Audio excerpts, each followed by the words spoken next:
Well, the next one I have on my list is yet again another sequel, which would be Owari no Seraph. Yeah.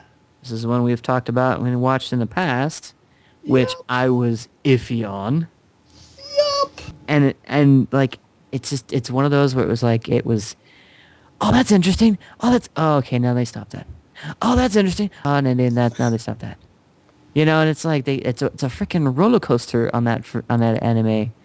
But it wasn't until the very end that I'm like, oh, yeah, that's some craziness. I mean, to give you some perspective in it there, Midgie. It's basically a war with between humans and vampires because like humans have been decimated, vampires are in real life, and there's a war going on between humans and vampires. And basically, in order to fight against this, humans have gotten weaponry that has been possessed by demons. So there are demon weapons that will, because most weapons will either not have an effect on them, on vampires, or it's like they could heal pretty easily from it. Whereas these weapons, because of their impact and everything, I mean, they have alternate effects, but the biggest effect is the fact that when they hit, they're gonna die.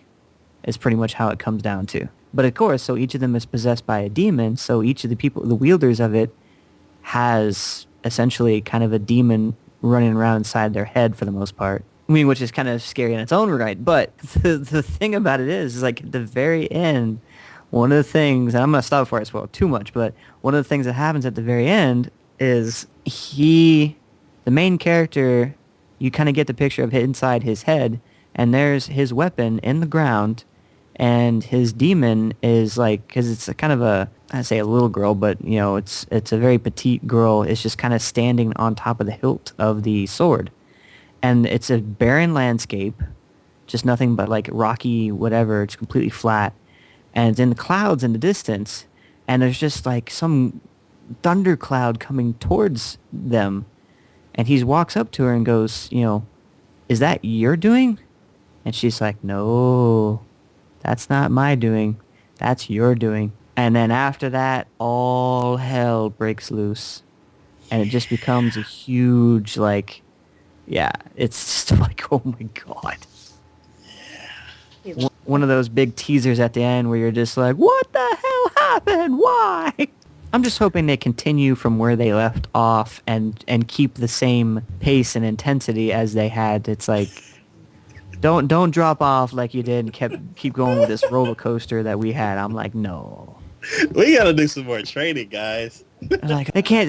I don't know why. It's just it's that they can't do training for some reason. And it's Wit Studios. These are the same people who did Attack on Titan. Yep.